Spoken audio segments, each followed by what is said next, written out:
ನಮಸ್ಕಾರ ಸ್ನೇಹಿತರೆ, ನಿಮ್ಗೆಲ್ರಿಗೂ ಕೂಡ ನಿಮ್ಮ ನೆಚ್ಚಿನ ಮಾಲಾ ಶಿವ ವ್ಲಾಗ್ ಯೂಟ್ಯೂಬ್ ಚಾನಲ್ಗೆ ನಿಮ್ಗೆಲ್ರಿಗೂ ಕೂಡ ಹೃತ್ಪೂರ್ವಕ ಸ್ವಾಗತ ಸುಸ್ವಾಗತ. ಇವತ್ತು ನಾನು ಈ ವ್ಲಾಗ್ ಮಾಡಲಿಕ್ಕೆ ಕಾರಣ ತುಂಬ ಇಂಪಾರ್ಟೆಂಟ್ ವಿಷಯದ ಬಗ್ಗೆ ಮಾತಾಡೋಕ್ಕೆ ಹೊರಟಿದ್ದೀನಿ.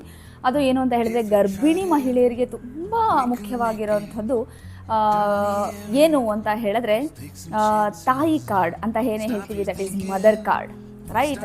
ಸೊ ಈ ಮದರ್ ಕಾರ್ಡ್ ಬಗ್ಗೆ ನಾನು ಯಾಕೆ ವ್ಲಾಗ್ ಮಾಡಬೇಕು ಅಂತ ನನಗೆ ಅನ್ನಿಸ್ತು ಅಂತ ಹೇಳಿದ್ರೆ, ಎಸ್ಪೆಷಲಿ ಇದು ನೆನ್ನೆ ನಾನು ತೆಗೆದುಕೊಂಡ್ಬಂದಿದ್ದು.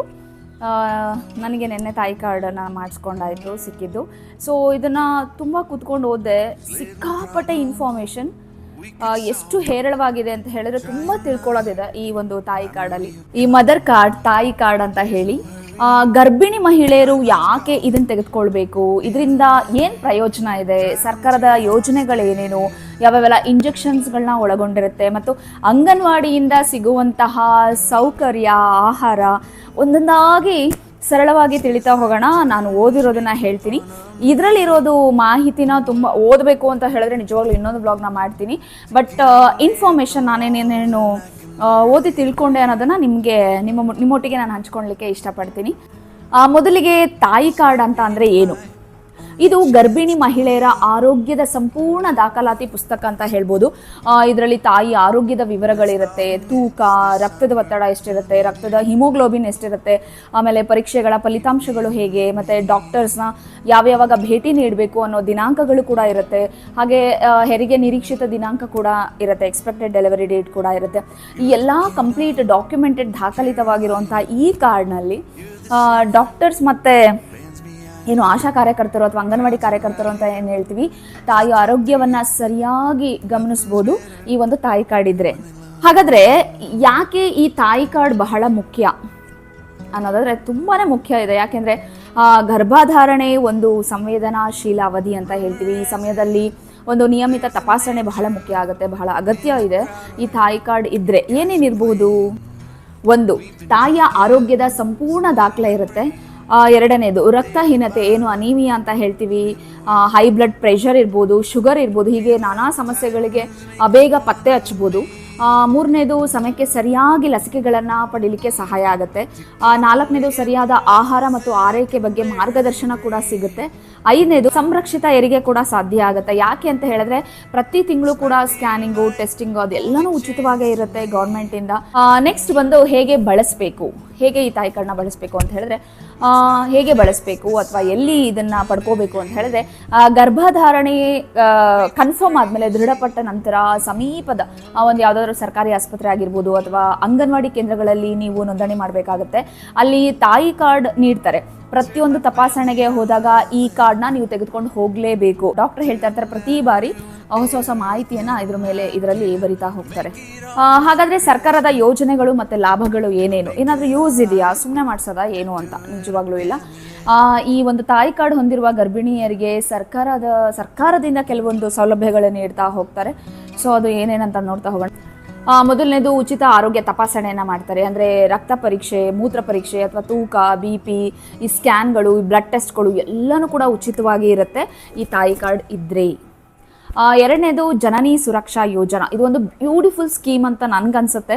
ಯಾಕಂತ ಹೇಳಿದ್ರೆ ಆಸ್ಪತ್ರೆಯಲ್ಲಿ ಹೆರಿಗೆ ಮಾಡಿದ್ರೆ ಆರ್ಥಿಕ ಸಹಾಯವನ್ನು ಖಂಡಿತವಾಗ್ಲೂ ನೀಡ್ತಾರೆ ಗೌರ್ಮೆಂಟಿಂದ.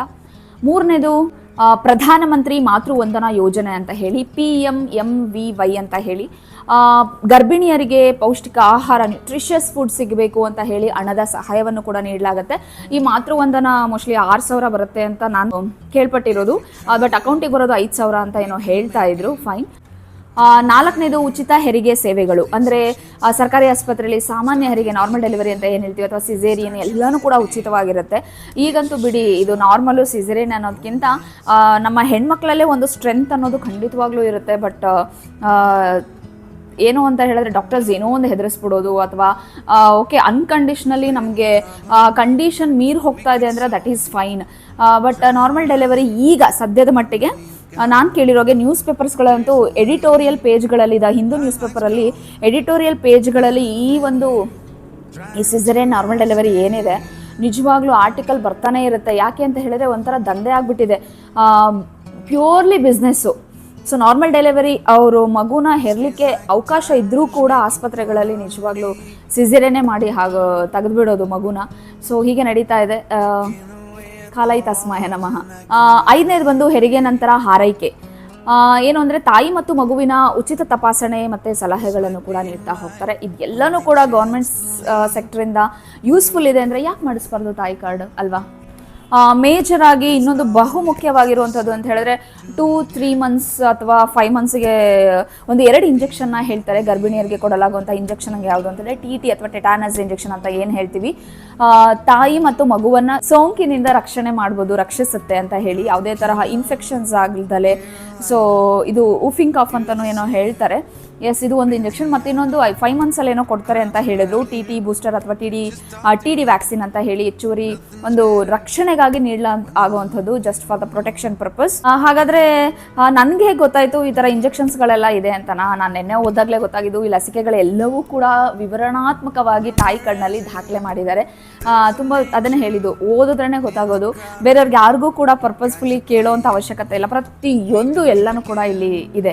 ನೆಕ್ಸ್ಟ್ ತಾಯಿ ಕಾರ್ಡ್ನ ಮಾಡಿಸ್ಕೊಂಡ್ರೆ ಪ್ರತಿ ತಿಂಗಳು ಕೂಡ ಅಂಗನವಾಡಿಯಿಂದ ಉಚಿತ ಸಿಗುವಂಥ ಆಹಾರ ಮತ್ತು ಸಹಾಯವನ್ನು ನೀವು ಕೇಳಿದ್ರೆ ನಿಜವಾಗ್ಲೂ ಶಾಕ್ ಆಗ್ತೀರಾ. ಯಾಕೆ ಅಂತ ಹೇಳಿದ್ರೆ ಅಂಗನವಾಡಿ ಕೇಂದ್ರಗಳು ಏನಿದೆ ಗರ್ಭಿಣಿಯರಿಗೆ ಪೌಷ್ಟಿಕ ಆಹಾರ ಮತ್ತು ಮಾರ್ಗದರ್ಶನವನ್ನು ಕೂಡ ನೀಡ್ತಾ ಹೋಗುತ್ತೆ, ಗೈಡೆನ್ಸ್ ಕೂಡ. ಏನೇನೆಲ್ಲ ಕೊಡುತ್ತೆ ಅಂತ ಹೇಳಿದ್ರೆ ಅಕ್ಕಿ, ಬೇಳೆ, ಎಣ್ಣೆ, ಮೊಟ್ಟೆ, ಹಾಲು, ಆಮೇಲೆ ಪ್ರೋಟೀನ್ ಪೌಡ್ರ್ ಮಿಶ್ರಣ ಅಂತ ಹೇಳ್ತೀವಿ. ಕೆಲವು ಕಡೆ ಬಿಸಿ ಊಟನೂ ಕೂಡ ಲಭ್ಯ ಇದೆ. ಹೇಗೆ ಸ್ಕೂಲ್ಗಳಲ್ಲಿ, ಗೌರ್ಮೆಂಟ್ ಸ್ಕೂಲ್ಸ್ಗಳಲ್ಲಿ ಹೇಗೆ ಪ್ರತಿನಿತ್ಯ ಪ್ರತಿ ಮಧ್ಯಾಹ್ನ ಬಿಸಿ ಊಟ ಇರುತ್ತೋ ಹಾಗೆ ಗರ್ಭಿಣಿ ಮಹಿಳೆಯರಿಗೂ ಕೂಡ ಬಿಸಿ ಊಟನ ಪ್ರೊವೈಡ್ ಮಾಡ್ತಾ ಇದ್ದಾರೆ ಅಂಗನವಾಡಿ ಕೇಂದ್ರಗಳಲ್ಲಿ. ಸೊ ಇದನ್ನು ಯಾರಿಗೆಲ್ಲ ನಿಜವಾಗ್ಲೂ ತುಂಬ ನ್ಯೂಟ್ರಿಷಿಯಸ್ ಫುಡ್ ಎಲ್ಲಿ ತುಂಬ ಕಷ್ಟಪಡ್ತಿರ್ತಾರೆ, ಎಲ್ಲರೂ ಕೂಡ ಇದ್ದಂಥವರೇ ಇರಲ್ಲ, ಪ್ರತಿ ಒಂದೊಂದು ಅನ್ನಕ್ಕೂ ಒಂದೊಂದು ಅಗಳಿಗೂ ಕೂಡ ಕಷ್ಟಪಡ್ತಿರ್ತಾರೆ. ಸೊ ಅಂಥವ್ರಿಗೆ ನಿಜವಾಗ್ಲೂ ಇದು ತುಂಬ ಸಹಾಯಕಾರಿ.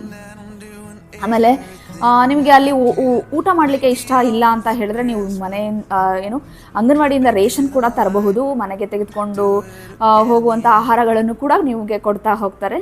ಆಮೇಲೆ ಮೇಯ್ನಾಗಿ ಟ್ಯಾಬ್ಲೆಟ್ಸ್ಗಳನ್ನು ಕೊಡ್ತಾರಂತೆ. ಸೊ ಐರನ್ ಟ್ಯಾಬ್ಲೆಟ್ಸು ಮತ್ತು ಫೋಲಿಕ್ ಆ್ಯಸಿಡ್ ಟ್ಯಾಬ್ಲೆಟ್ಸ್ಗಳನ್ನು ಕೂಡ ಕೊಡ್ತಾರಂತೆ. ಇದು ಕಂಪ್ಲೀಟಾಗಿ ರಕ್ತಹೀನತೆಯನ್ನು ತಪ್ಪಿಸ್ಲಿಕ್ಕೆ, ಮೇಜರ್ಲಿ ಅನಿಮಿಯಾನ ತಪ್ಪಿಸ್ಲಿಕ್ಕೆ ನಿಜವಾಗ್ಲೂ ಬ್ಲಡ್ ಅನ್ನೋದು ಬಹಳ ಇಂಪಾರ್ಟೆಂಟ್ ಆಗುತ್ತೆ. So 11 to 15 is on average ಅಂತ ಹೇಳ್ತಾರೆ.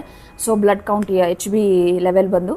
ಸೊ ಆರೋಗ್ಯ ಅನ್ನೋದು ನಿಜವಾಗ್ಲೂ ಪ್ರತಿ ಮನುಷ್ಯರಲ್ಲೂ ತುಂಬ ಇಂಪಾರ್ಟೆಂಟ್ ಅಂತ ಪ್ರತಿ ಕ್ಷಣದಲ್ಲೂ ಕೂಡ ಗೊತ್ತಾಗುತ್ತೆ. ಎಸ್ಪೆಷಲಿ ಈ ಒಂದು ಎಕ್ಸ್ಪೀರಿಯೆನ್ಸ್ ಮಾಡ್ತಾರಲ್ಲ, ತಾಯ್ತನನ ಎಕ್ಸ್ಪೀರಿಯೆನ್ಸ್ ಮಾಡಿದಾಗ ಅದರಲ್ಲಿರೋ ಇಂಪಾರ್ಟೆನ್ಸ್ ನಿಜವಾಗ್ಲೂ. ಹಾಗೆ ಸೊ ನಾನು ಅಂಗನವಾಡಿಯಲ್ಲಿ ಏನೇನೆಲ್ಲ ಕೊಡ್ತಾರೆ ಅಂತ ಹೇಳ್ತಾ ಇದ್ದೆ. ಇದ್ರ ಜೊತೆಗೆ ಏನೇನು ಆರೋಗ್ಯ ಮತ್ತು ಸ್ವಚ್ಛತೆ, ತಾಯ್ತನ ಆರೈಕೆ ಮತ್ತು ತಾಯಿ ಹಾಲಿನ ಮಹತ್ವದ ಬಗ್ಗೆನೂ ಕೂಡ ತಿಳಿಸ್ತಾ ಹೋಗ್ತಾರೆ. ಎಷ್ಟು ಇಂಪಾರ್ಟೆಂಟ್ ಹಾರ್ಮೋನ್ ಪ್ರೊಜೆಸ್ಟೆರಾನ್ ಮತ್ತು ಈಸ್ಟ್ರೋಜನ್ ಅಂತ ಹೇಳಿ. ಕೊನೆಯ ಒಂದು ಕಿವಿ ಮಾತು, ತಾಯಿ ಕಾರ್ಡ್ ಏನಿದೆ ಇದು ಒಂದು ಸಾಮಾನ್ಯ ಪುಸ್ತಕ ಅಂತೂ ಖಂಡಿತವಾಗ್ಲೂ ಅಲ್ಲ. ಇದು ತಾಯಿ ಮತ್ತು ಮಗುವಿನ ಜೀವನವನ್ನು ಕಾಪಾಡುವಂಥ ಮಹತ್ವದ ಒಂದು ಸಾಧನ ಅಂತ ಹೇಳ್ಬೋದು. ಪ್ರತಿಯೊಂದು ಗರ್ಭಿಣಿ ಮಹಿಳೆಯು ಕೂಡ ಈಗಲೇ ನೋಂದಣಿಯನ್ನು ಮಾಡ್ಕೊಳ್ಳಿ, ಈ ಕಾರ್ಡನ್ನು ಬಳಸ್ಕೊಳ್ಳಿ, ಸರ್ಕಾರದ ಎಲ್ಲ ಸೌಲಭ್ಯಗಳನ್ನು ಬಳಸ್ಕೊಂಡು ಆರೋಗ್ಯ, ಗರ್ಭಧಾರಣೆ ಮತ್ತು ಸುರಕ್ಷಿತ ಹೆರಿಗೆಯನ್ನು ಪಡ್ಕೊಳ್ಳಿ. ಎಲ್ರಿಗೂ ಕೂಡ ಆಲ್ ದ ವೆರಿ ಬೆಸ್ಟ್ ನನ್ನ ಪರವಾಗಿ. ನಿಮ್ಮ ಕುಟುಂಬದ ಬಗ್ಗೆ ಎಸ್ಪೆಷಲಿ ಈಗಂತೂ ನಿಮ್ಮ ಬಗ್ಗೆ ನೀವು ಕಾಳಜಿನ ಮಾಡಲೇಬೇಕು. ಹೊರಗಿನ ಜನಗಳನ್ನ ಜಾಸ್ತಿ ತಲೆ ಕೆಡಿಸ್ಕೊಳ್ಳೋದು ಅವಶ್ಯಕತೆ ಇಲ್ಲ. ನಿಮಗೆ ಯಾರು ತುಂಬ ಇಂಪಾರ್ಟೆನ್ಸ್ ಅಂತ ಅನ್ನಿಸ್ತಾರೋ, ಇಂಪಾರ್ಟೆನ್ಸ್ ನಿಮಗೆ ಯಾರು ಕೊಡ್ತಾರೋ ಅವ್ರಿಗೆ ಇಂಪಾರ್ಟೆನ್ಸ್ನ ಕೊಡಿ. ನಿಮ್ಮ ಆರೋಗ್ಯದ ಬಗ್ಗೆ ಹೆಚ್ಚು ಗಮನವನ್ನು ಕೊಡಿ. ತುಂಬ ಹೈಡ್ರೇಟ್ ಆಗಿ ಬಾಡಿನ ಇಟ್ಕೊಳ್ಳಿ.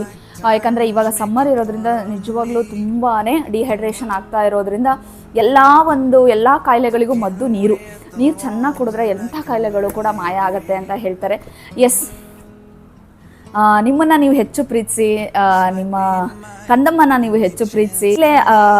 ಆ ಕಂದಮ್ಮಂಗೆ ಏನಾದರೂ ಹೇಳ್ತಾ ಹೋಗಿ ಒಳ್ಳೊಳ್ಳೆ ವಿಚಾರಗಳನ್ನು, ಒಳ್ಳೊಳ್ಳೆ ಬುಕ್ಸ್ಗಳನ್ನು ಓದಿ, ಆದಷ್ಟು ಮೊಬೈಲ್ನ ಕಡಿಮೆ ಬಳಕೆಯನ್ನು ಮಾಡಿ, ಎಷ್ಟು ತುಂಬ ಒಳ್ಳೆಯದು. ಇನ್ನು ಯಾರ್ಯಾರಿಗೆಲ್ಲ ನಿಜವಾಗ್ಲೂ ನಾನು ಮುಂದಿನ ವ್ಲಾಗಲ್ಲಿ ಕಂಪ್ಲೀಟಾಗಿ ಏನೇನೆಲ್ಲ ಈ ಬುಕ್ಸಲ್ಲಿ ಇದೆ, ಈ ತಾಯಿ ಕಾರ್ಡಲ್ಲಿ ಏನೇನೆಲ್ಲ ಏನೇನೆಲ್ಲ ಈ ತಾಯಿ ಕಾರ್ಡಲ್ಲಿ ಇದೆ ಅಂತ ತುಂಬ ನೋಡಿ, ಪ್ರತಿಯೊಂದು ಅದು ವಿತ್ ಡಯಾಗ್ರಾಮ್, ಒಂದು ಮಗು ಚಿತ್ರಣದಿಂದ, ಒಂದು ತಾಯಿ ಗರ್ಭಾವಸ್ಥೆಯಿಂದ ಶುರುವಾಗಿ ಮಗು 3 ವರ್ಷ ಆಗೋದವರೆಗೂ ಪ್ರತಿಯೊಂದು ಮಾಹಿತಿ ಇದೆ. ಎಲ್ಲಿ ಸಿಗುತ್ತೆ ಹೇಳಿ ಈ ಥರ ಅಲ್ವಾ? ಎಸ್, ಈ ಮಾಹಿತಿ ನಿಮಗೆ ಉಪಯುಕ್ತವಾಗಿದ್ದರೆ ನಮ್ಮ ಮಾಲಾ ಶಿವ ವ್ಲಾಗ್ ಗೆ ಲೈಕ್ ಮಾಡಿ, ಶೇರ್ ಮಾಡಿ ಹಾಗೂ ಸಬ್ಸ್ಕ್ರೈಬ್ ಮಾಡೋದನ್ನು ಮರಿಬೇಡಿ. ದಯವಿಟ್ಟು ಯಾರ್ಯಾರೆಲ್ಲ ನಿಮಗೆ ಪರಿಚಯ ಇದ್ದಾರೆ, ಯಾರ್ಯಾರೆಲ್ಲ ಗರ್ಭಿಣಿಯಾಗಿದ್ದಾರೆ ಎಲ್ರಿಗೂ ಕೂಡ ಶೇರ್ ಮಾಡಿ. ಈ ಮಾಹಿತಿ ತುಂಬ ಇಂಪಾರ್ಟೆಂಟ್ ಆ್ಯಂಡ್ ತುಂಬ ಉಪಯುಕ್ತ ಕೂಡ ಆಗುತ್ತೆ ಅಂತ ಹೇಳ್ತಾ ನನ್ನ ಮಾತುಗಳನ್ನು ಮುಗಿಸ್ತಾ ಇದ್ದೀನಿ. ಮುಂದಿನ ವ್ಲಾಗಲ್ಲಿ ಸಿಗೋಣ. ನಮಸ್ಕಾರ.